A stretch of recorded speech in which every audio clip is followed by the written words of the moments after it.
This seems like content. Is okay, so we're gonna back this up a little bit. I mean, not that we got very far. Okay, so she speaks 5 languages, including Mandarin, Hakka, Japanese, English, English, French, and and French. Japanese more or less fluently. And So she's going to show us her lazy language learning method. And I've not seen this channel before. This is just something that came up in my recommendations. I know I just said all this, but I wasn't recording, so this is me recording it so that I can make some VOD out of it. And yeah, so since I already like the idea of a lazy method, when I hear that, I think this is somebody who probably is going to have good advice. Because I mean, my approach is lazy as fuck. So I just thought I'd review this as I I think sometimes we are so obsessed with, setting goals, making plans, yeah, building all that stuff is schedules, bullshit. um, studying textbook, memorizing grammar, memorizing vocabularies, Yeah, and it's things just like that burnout. because we are told there are so many articles, so many people teaching us, advising us that, if you are learning languages, you need to do this and do that and etc. You just Yeah, have to follow all these. and I think it's because it's all people know. A lot of people, because we get this crap in school, this whole Protestant work ethic, this idea that it isn't, no pain, no gain. Anything, any worthwhile result has to come with some boredom and frustration and fatigue and burnout. It's like, no, I mean, maybe with some things. I mean, there are things where those things are going to be a part of it and maybe a necessary part of it. But with language learning, actually, stress, there are studies that show this. Stress is counterproductive. Stress is actually toxic to language acquisition. Nobody told me this. I just kind of I just, through my own natural, aversion to any kind of work ethic that is unrelated to actually achieving the thing that I want to achieve. I just kind of came to it, so I was just unsurprised when I heard Stephen Krashen talking about these studies a while ago. So okay, so I have high hopes for this video. Things so as to master a language, but sometimes we forgot that the most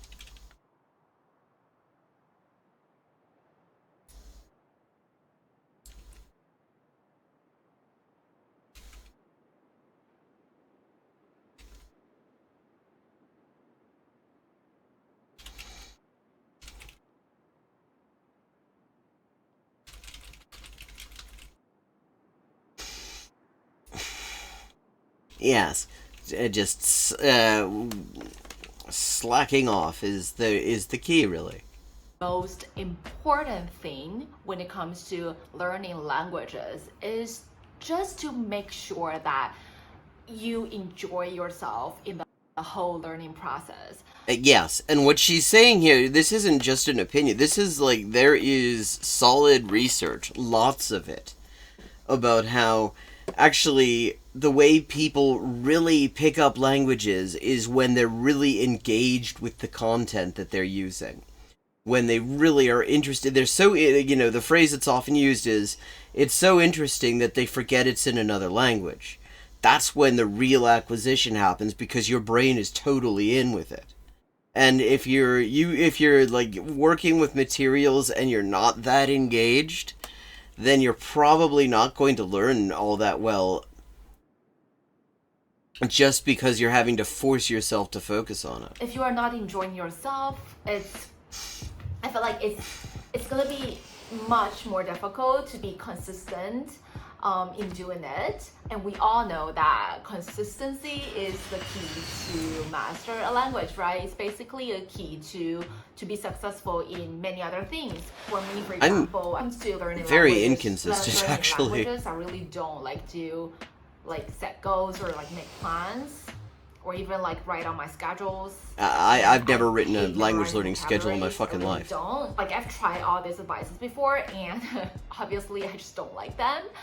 And I just decided to just quit and sort of like follow my own methods that actually am making me happy in the whole process, you know, like I try my best to prioritize my Seriously, this is good happiness advice. in the whole language learning process. And I have been following my own methods this past years, and it helped me to reach an advanced level in Japanese and French. So I think it's, yeah, at least it's very useful for me, and maybe it's gonna be useful for you as well. So we'll see. Anyway, I'm gonna invite you to join my daily lazy language learning routine today. Okay, I'm looking forward to this. I'm seriously looking forward to this because there's so many like language learning content creators who are, as she says, like all constantly on about setting goals and schedules, and yet we're gonna do some vocabulary 2 hours a day and all that sort of thing. And I just look at this like, wow. I mean, it's some aspect of what they're doing in many cases is actually working for them.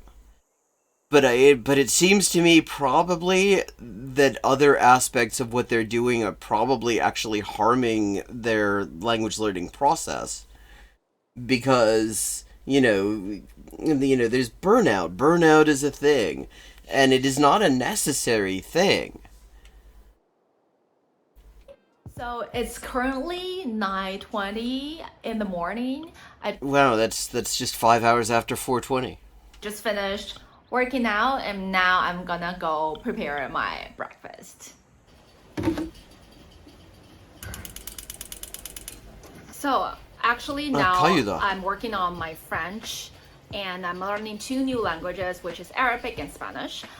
So when I'm learning multiple languages, I always prioritize one, and now I'm prioritizing my French, and I make sure that I at least spend 1.5 hours or 2 hours in French, and then for the other 2 languages, I spend at least 10 minutes. Okay, this is already more structured than what I do. Like, I mean, I don't so much prioritize a language. There's a language I'm going to focus on, but it's not so much like I say this one has priority or something. It's like, this is what I feel like doing. Yeah, like right now, over coffee every day, I am reading John Grisham's The Rainmaker in Turkish, and just, learning Turkish from that, because I know the story really well, I know the book well, so I can look at it and I understand a good deal of what's being said already, just because I know the book and I know the story and everything, and I can focus on how it's being said in Turkish. And that is, like, one of my key methods, and I've gotten very far with it. But, if I don't feel like it one day, I read something else. I always have something to read over coffee. And if I just get bored, like I had been looking at the firm in Hungarian. And that was, I got bored. I had just finished doing the firm in Finnish and Chinese, so I was kind of firmed out. So I just decided to switch. If I have more time, I will spend around 30 minutes in each of them, but if I don't, then 10 minutes respectively for Spanish and Arabic is enough for me. So when I'm having my breakfast, I always watch French YouTubers' videos. I'll either watch a news type of video or more like a vlog type of video. It really depends on my mood that day. And today I'm gonna watch a news type of YouTube video. Yeah, this is good. Definitely good advice. Like, just find videos about stuff you are interested in watching anyway. Like, for me, it's cookery videos. I got tons of... I like, a lot of the progress I've made in learning Georgian has been watching a Georgian cookery program called Gurmania. I did a video about it. Because you can see, in a good how-to video, you can see what they're doing, and they're talking about it and explaining it, and so you learn words just inherently from following along. But, you know, the key is you find stuff that you actually want to watch in the language that you're interested in. You know, somebody, and, you know, if it's engaging content, if it's well delivered, the people, you know, they have good audio, that's always important, and can enunciate clearly and stuff. I think I have the same laptop. It's a pain in the ass, it's really slow. But, so, okay, this is good advice here. Let me show you. I really like to watch his Hugo Decrypt videos because while it's news related videos, so there are gonna be lots of difficult vocabulary. So it has lots of pictures and it isn't too long. Like videos are usually around 10 minutes. Even if I don't understand a certain word, I can try to infer the meaning of the word out of the context or out of the pictures it shows. So I really like it. And a tip that I use when I pick which videos to watch, I make sure that videos has 3 characteristics. First, obviously, that it has a topic that really interests me. Otherwise, I'm not gonna watch it. And second, the YouTuber talks in a very clear manner. Not in terms of okay, yeah, this say. is exactly what I was just saying. This is, so again, excellent advice. I have very high hopes for this channel. This is the first video of hers I've seen. But what she's giving here, this is legit advice. Because it's all about not stressing yourself out too much. You're not really setting a concrete goal. You're doing something you enjoy that also involves engaging with the language. That is extremely effective. That is, you know, a good description of how I have gone about it my entire life. But more like how they say it. Not like how they say it, but like the way they speak. Exactly. So for example, I prefer to watch YouTubers' videos because usually women have a higher pitch, so it's just easier for me as a language learner to distinguish different vocabularies and sounds and so on. Yeah, very true. I mean, this is another thing. I mean, it sort of varies a bit from language to language, but there tends to be women tend to speak more clearly, and, you know, there's more enunciation, and there's more, you know, there's more pitch variations, stuff like that, all sorts of things that make it a lot easier to listen. So, yeah, very true what she's saying here. Very good advice. And the third point that I would make sure is that they talk a lot because I want to practice my listening more. Important. So I prefer to watch those videos that, you know, talks a lot, because the videos that I pick that always has the topics that interest me with the YouTubers that I like. So it's never like, oh, it's French studying time again, I need to watch this video in order to practice my listening. But it's more like, yeah, another video to watch. I'm so looking forward to it. You know, yeah, exactly. That's the point. That is how you want it to feel. Yeah, you want it to be something that is actually fun for you. The more it is something that is actually fun for you and not something you're forcing yourself to do, the more you'll get out of it. That, I mean, okay, this is good. This is good stuff.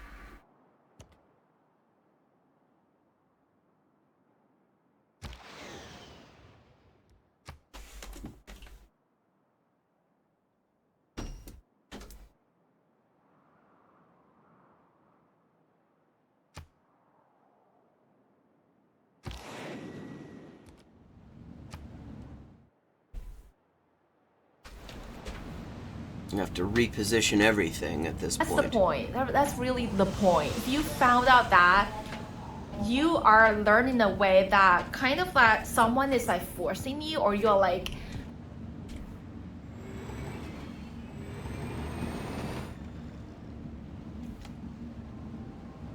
just the audio here.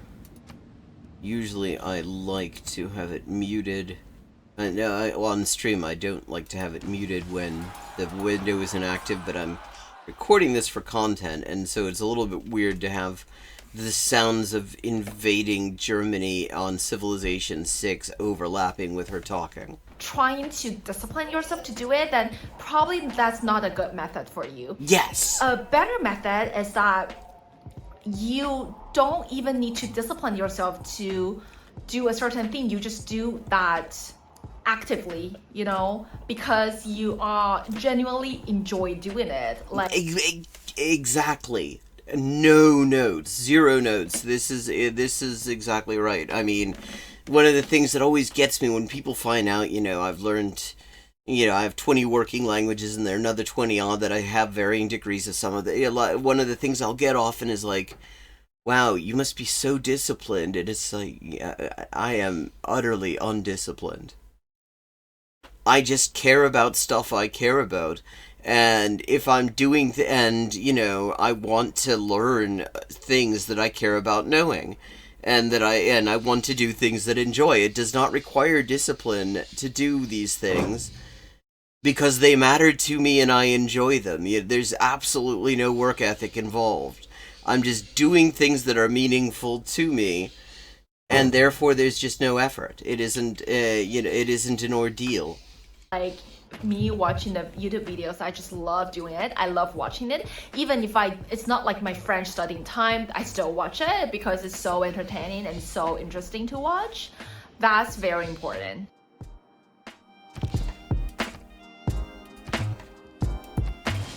Oh, and by the way, as you can see, I rarely take notes. Sometimes Yeah. I also take very few notes. When I'm doing this reading, lately I've been sort of taking notes not as things to refer back to. Not as things that I expect to refer back to. But because sometimes the act of writing things down, like a structure that I'm noticing that gets used a lot in Turkish, in this Turkish edition of the Rainmaker, I'll just sort of write that down because the act of writing it actually kind of helps me commit it to memory. But really,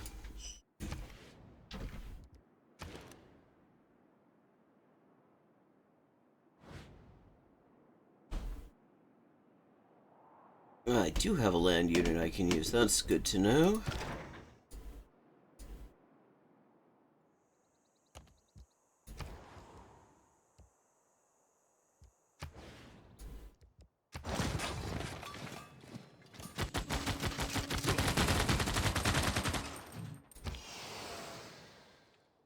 Let's see.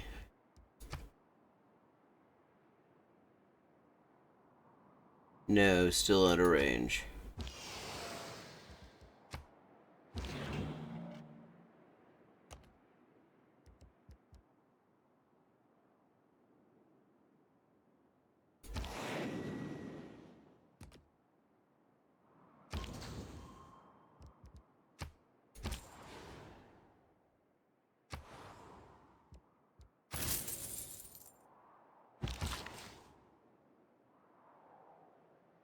Ah, there's oil here. I'll take that.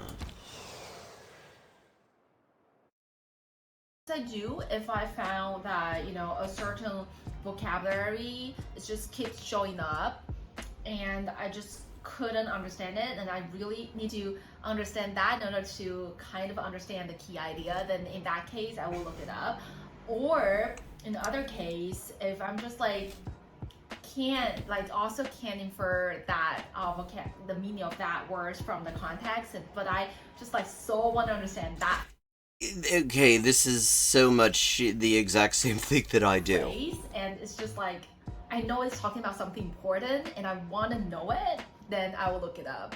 Only in that two cases, I would just look up dictionaries. Otherwise, I'm just gonna watch it. And even if I don't understand it 100%, usually in those news related videos, I most of the time understand only 70% of it. But it's okay because I don't want to keep interrupting myself in watching it. Otherwise, I'm not gonna enjoy it.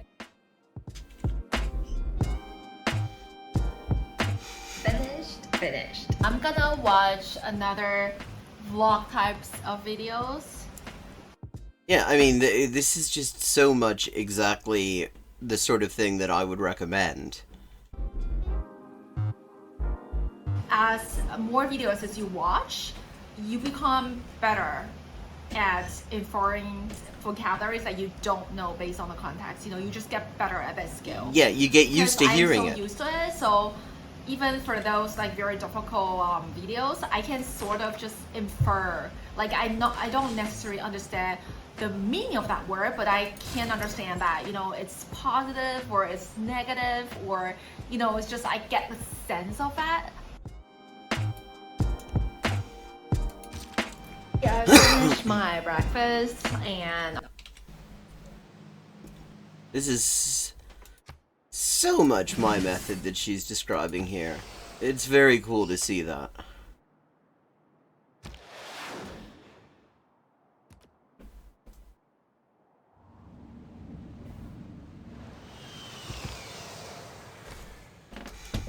Can we? No, not yet.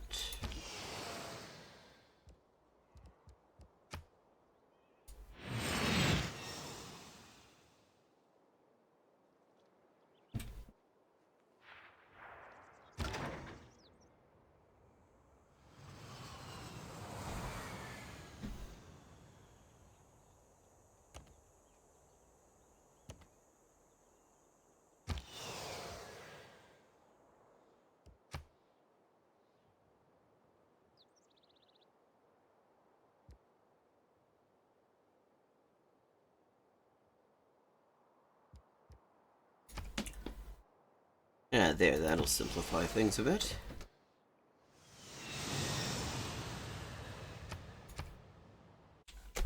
also I finished watching my videos. Now I'm gonna go wash dishes.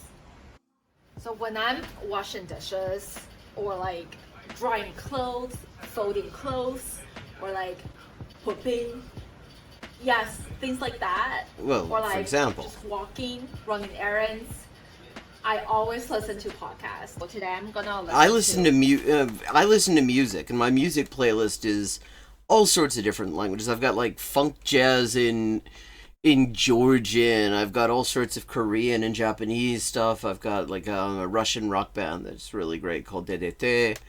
All sorts of things.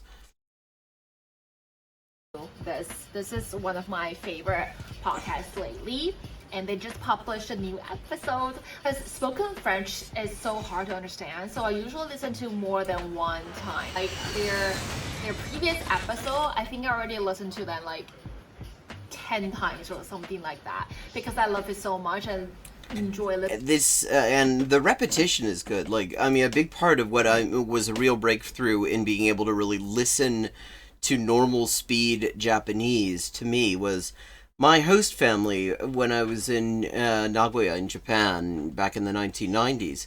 As gifts, they would send me VHS tapes of Japanese dubs of the X-Files, and I watched those over and over and over again. And gradually, it got to the point where I was able to really pick up, understand every single word that was being said, and that was, I mean, that was really the breakthrough. It was something I was interested in watching, so it wasn't something I had to force myself to do.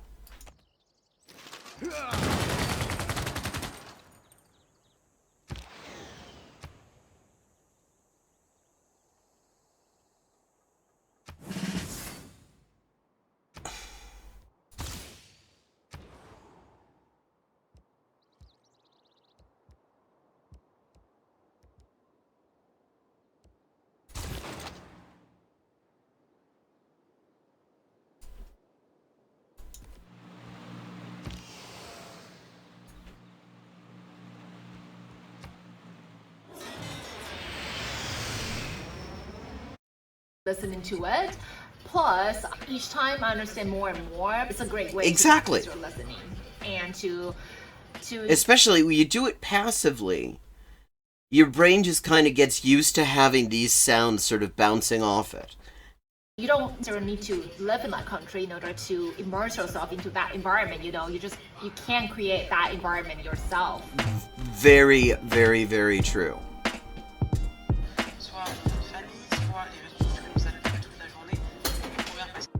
Hi guys, I'm back. It's Welcome currently back. around 11:30. I finished my other work and now I'm going to take a break. Nice camera work. While actually. taking a break, I like I that pan. talk to myself in French. Yeah, it's so weird and so embarrassing. But it shouldn't be. First of all, let's be honest, we all fucking talk to ourselves. We all think aloud, which is what talking to yourself is. Some of us are able to do it, like, I have a very vivid internal monologue, so a lot of my talking to myself is silent. But it is, in fact, going on. And yeah, I mean, I do this too. Not specifically in French. What language it is kind of is just random. And another thing I do a whole lot is just singing to myself in just various languages, any sort of thing. Often it's Korean, but not exclusively. But it's actually a pretty useful practice when you have no one to talk to. Oh, totally. En fait, je voulais dire, j'aime beaucoup, j'aime trop, j'adore faire du ski. C'est l'un de mon plus grands passe-temps dans mon vie.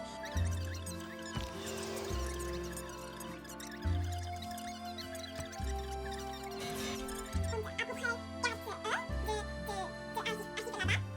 Yeah, I mean, this is good. This is definitely a worthwhile thing to do. I mean, especially if it's just already sort of your impulse to do it. I mean, the more you're doing things that are unforced, the better chance you have of really acquiring a language from them.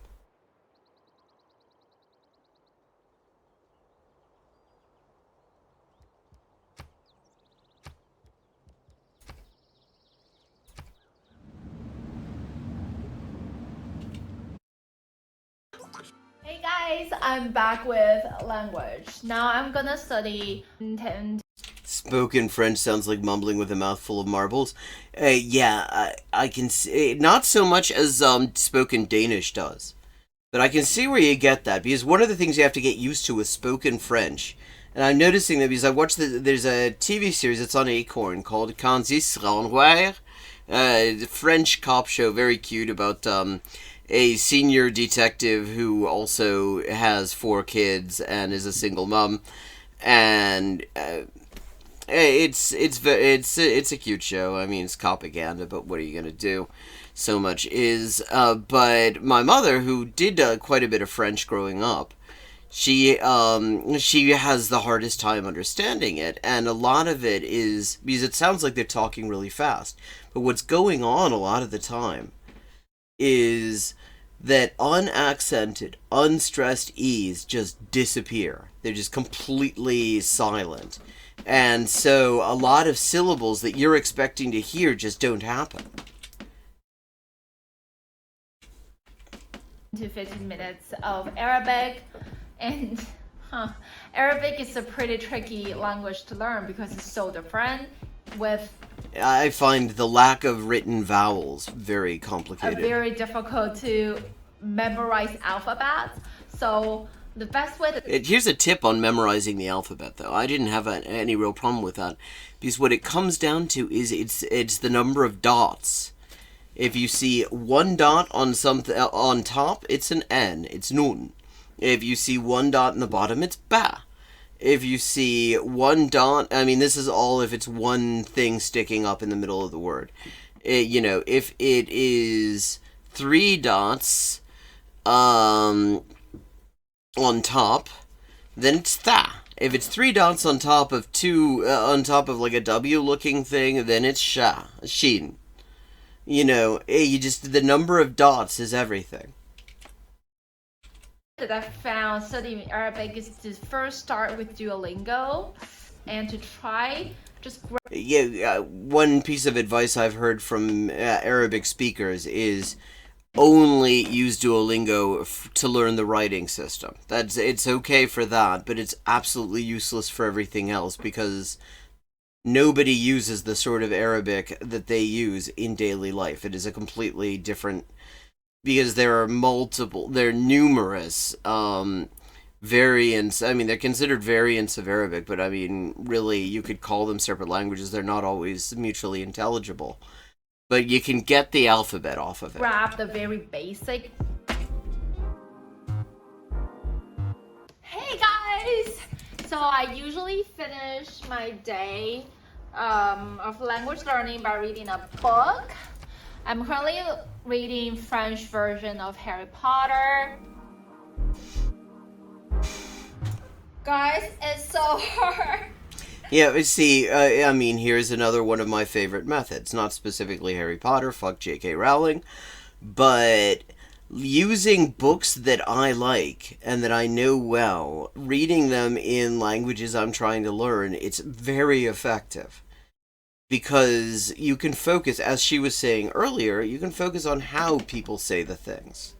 As opposed to, since you already know what's being said. Like I'm reading page 140. And like, I think I only understand maybe 20% of it. Yeah, I mean, that'll happen sometimes. And the thing is, the trick there is that 20% is something you can build on. Especially if you already know what's going on in the story. Because then you can extrapolate. You can say, okay, we know that these things are being said. And I hear the words I don't know. Here's the words I do know. Well, and I know the basic gist of the thing. So what else am I expecting to see? And you just gradually can narrow things down that way. I do this all the time. I'm going to be going a little bit longer. I want to finish out this video. But after that, I'm going to be wrapping up.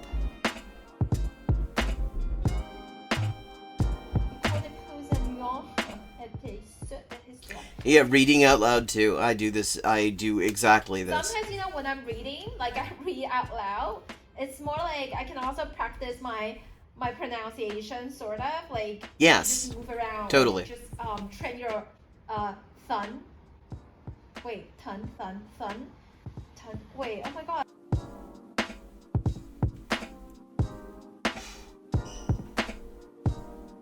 Sometimes I just can't help but scrolling social media. But I found a good way of even like improving my French even while scrolling social media. She's gonna say set your Facebook or whatever to French, isn't she? That's what I'm betting. Yeah, like I have an account specifically just for French.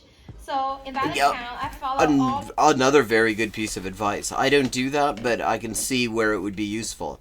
I don't do that because it's hard for me to manage all the fucking accounts I've got now. Sorry, people who are expecting to hear from me on WhatsApp and Telegram, because I've got so many accounts where people can send me messages that it is easy for me to lose track. All these French influencers, French account, like just everything is French. I can't help but to start scrolling social medias. Fucking auto-generated subtitles transcribe that as squirreling. All I see is French, you know? But like it's not boring though. It's actually fun because yes, and that's the key. Because all the accounts I follow are the influencers that I like. So basically, that's my lazy language learning routine. As you can see, during the whole day, I didn't even take a note. I just listen to podcasts, watch videos, and read books. And talk to herself, which is also good. Talk to myself. Yes. Scrolling through social media. Yeah, you're doing the things that you actually like to do anyway, and you're just doing it in a way that engages with the language you're trying to acquire. That is just absolutely the key. You just find ways to do that, and you're going to pick it up somehow. You're going to, you can't force these things. It isn't necessarily, you can't make commitments about how long it'll take, but you will be gaining something. And the key is just not to not to feel like you're failing because you're not gaining as much as you thought you would.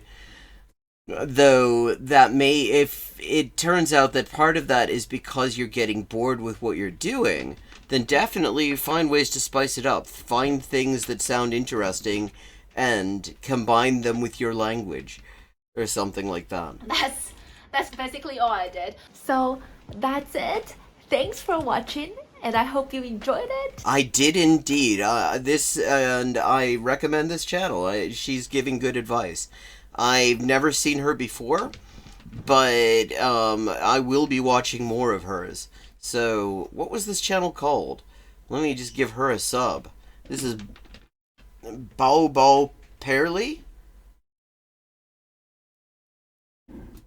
I hope I'm pronouncing that correctly, but okay, I just gave her a sub. Let me see, what else does she do before, as we're wrapping up here? What else, what other videos has she got? Okay. Chinese calligraphy, hidden Japanese foods. Okay, she's got stuff in Chinese, in Mandarin. That's cool. That is good because I'm always trying to learn, find good listening stuff in Chinese. Is one of the languages I'm trying to work on. Okay, very neat. So, okay, thank you so much to everybody who's joined in. I hope you enjoyed this new format. I found it actually much easier to do than the thing where I would be playing a game and then just trying to have language as a topic in there.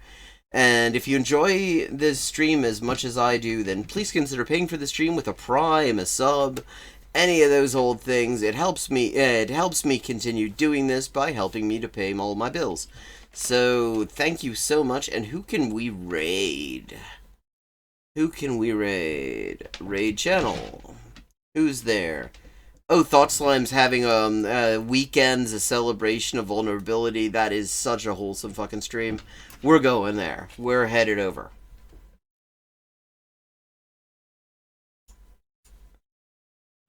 No. We're unable to raid Thought Slime at this time. Why? Oh, that's a pity. Well, have a good night anyway, and do check out Thought Slime